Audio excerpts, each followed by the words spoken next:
Halo teman-teman, selamat datang di YouTube channel aku. Jadi di video kali ini aku akan bahas mengenai apa aja sih yang harus dikerjain oleh staf atau karyawan kantor notaris gitu. Banyak juga yang nanya ke aku, Kak, kalau kita mau kerja di mau kerja di kantor notaris tuh kita harus gimana? Kita harus tahu apa gitu. Kemudian ada juga yang nanya, Kak, aku mau kerja di kantor notaris tapi aku nggak tahu kerjaannya tuh harus ngapain gitu ya. Nah, jadi di sini aku akan bantu teman-teman yang mungkin pengen kerja di kantor notaris dan bingung kerjaannya tuh apa aja. Nah, pengalaman aku jadi ketika aku lulus S2 kemarin, itu pertama kalinya tuh aku kerja di kantor notaris. Jadi walaupun S1, S2 udah beres, tetapi beda dengan praktek gitu ya. Walaupun di kuliah itu aku diajarin semua ini, bikin komparisi, bikin premis, bikin isi akta kayak gini, tapi ternyata ketika kita turun praktek itu beda gitu. Nah, jadi aku menganggap aku tuh bener-bener nol banget ketika kerja di kantor notaris. Jadi anggapan aku sama aja sih ya sama teman-teman yang mau kerja di kantor notaris. Jadi kembali lagi sebelumnya, kalau teman-teman mau kerja di kantor notaris nggak perlu harus S2, ya S1 juga mau bilang perlu enggak ya tergantung.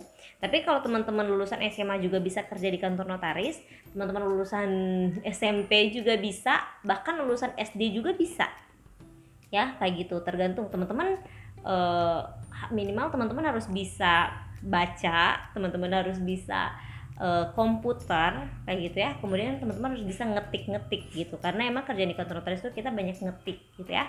Nah, kerjaannya tuh apa aja? Jadi waktu aku pertama kali kerja di kantor notaris, aku benar-benar nggak tahu apa yang harus aku kerjain. Makanya waktu itu aku nanya ke staf notaris yang udah lama di situ. Ibu, aku harus bikin apa gitu? Terus dia bilang, kamu garis akta aja dulu deh gitu. Garis akta, ini cara garisnya tuh gimana? Ini contoh akta yang lama, ini yang baru.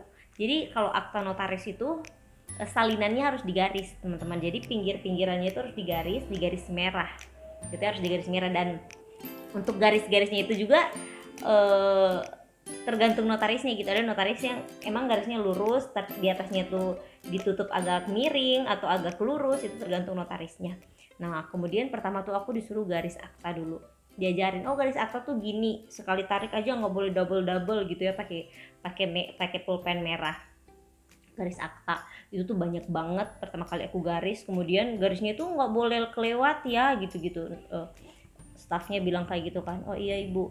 Kemudian garis akta PT gitu teman-teman, tuh kan tebel banget, dan bukan cuman itu, pokoknya kayaknya semua salinan itu udah ditumpukin terus digaris sekaligus. Jadi waktu aku masuk, kerjaan aku tuh 2 hari garis akta notaris dan minutanya ya. Kalau akta PPAT nggak boleh digaris, jadi yang digaris itu hanya akta notaris, salinan, dan minutanya. Kalau akta PPAT nggak boleh kayak gitu. Jadi pertama aku kerja, aku garis akta ya, garis akta. Kemudian setelah garis akta, aku kerja apa yang dasar-dasar. Nah, aku nulis repertorium, jadi aku tulis buku daftar akta. Jadi kalau teman-teman lihat videoku sebelumnya, buku-buku yang harus disiapin untuk buka kantor, notaris, dan PPAT, itu tuh aku isi semua. Jadi aku belajar untuk nulis daftar akta, kemudian repertoriumnya, klapernya, kemudian legalisasi, watermarkingnya gitu, kemudian buku daftar akta PPAT. Itu tuh 2 hari kalau nggak salah aku garis akta. Kemudian hari ketiga atau hari keempat aku nulis buku. Itu tuh banyak banget. Kemudian kalau nulis buku itu tuh nggak boleh salah, teman-teman. Jadi teman-teman harus benar-benar teliti. Kemudian minggu depannya aku diajarin jahit akta gitu. Itu tuh dasar-dasar banget. Jadi sebelum teman-teman masuk di yang berat-berat, teman-teman harus lewatin yang mudah-mudah dulu, yang gampang gitu ya.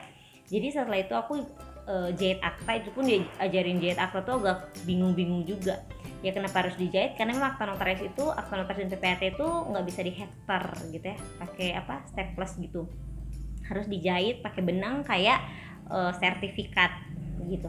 Jadi hari pelajaran selanjutnya aku jahit akta gitu. Nah, setelah jahit akta, mulai deh aku ditunjukin,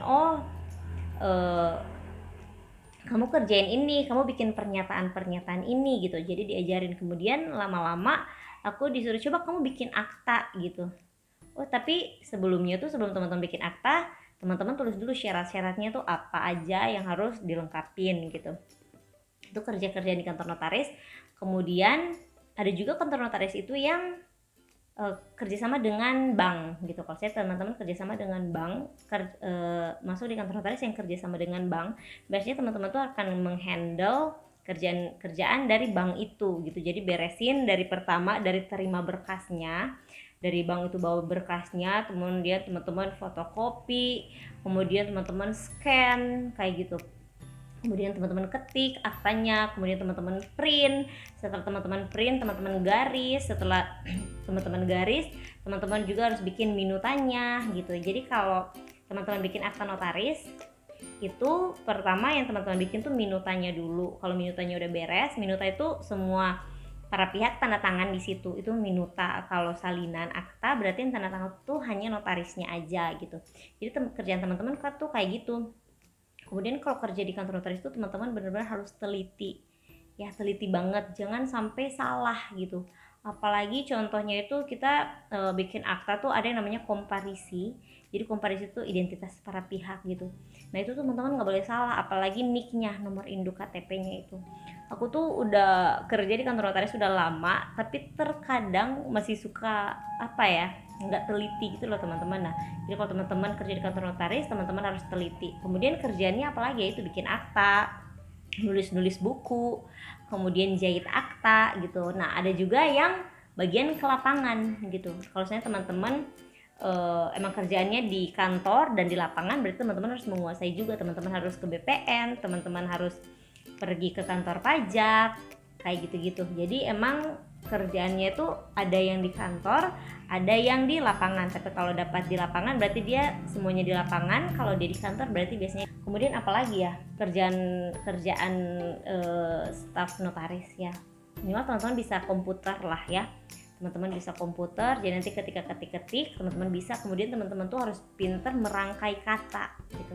Jadi kalau sebenarnya teman-teman disuruh untuk bikin pernyataan, kadang notarisnya cuma ngasih tahu, oh kamu bikin pernyataan ini, tapi draftnya tuh nggak ada. Teman-teman yang harus mikir, aduh ini kira-kira isinya apa yang harus saya isi di dalam pernyataan itu. Kayak gitu sih, kurang lebih itu sih kalau saya teman-teman mau kerja di kantor notaris awalnya kayak gitu. Kemudian nanti mengalir aja terus, nanti lama-lama teman-teman bisa. Tapi kalau seandainya teman-teman baru kerja di kantor notaris, teman-teman harus banyak nanya. Tapi kadang juga kalau teman-teman banyak nanya terus karyawan yang lain banyak kerjaan, mereka juga sering kesel gitu. Jadi ya belajar aja, pastinya kalau teman-teman baru pasti akan diajarin. Kemudian saran aku kalau teman-teman diajarin, teman-teman catat gitu, dicatat semuanya. Kalau saya tanya, ibu kalau seandainya ada kasus ini syarat-syaratnya apa gitu, nanti dikasih tahu, teman-teman catat. Karena kalau seandainya nggak catat nanti bisa lupa gitu. Catat semuanya, dan teman-teman harus teliti, harus banyak-banyak baca. Kemudian dasar-dasar hukum teman-teman harus tahu, walaupun bukan lulusan sarjana hukum, minimal teman-teman tahu UUJN, Undang-Undang Jabatan Notaris. Teman-teman tahu notaris itu apa dulu. Jadi pas teman-teman mau kerja di kantor notaris, teman-teman harus tahu notaris itu apa, PPAT itu apa. Jadi teman-teman kerja itu sesuai dengan aturan gitu. Jadi notaris itu kerjanya bikin akta apa aja, PPAT kerjanya bikin akta apa aja gitu. Itu sih menurut aku. Jadi awal-awalnya kalau kerja di kantor notaris kayak gitu.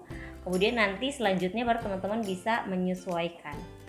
Mungkin itu aja sih. Kalau teman-teman merasa jawaban aku belum terlalu signifikan, teman-teman bisa komen lagi, nanti aku akan balas. Oke, mungkin sampai sini aja video aku. Terima kasih.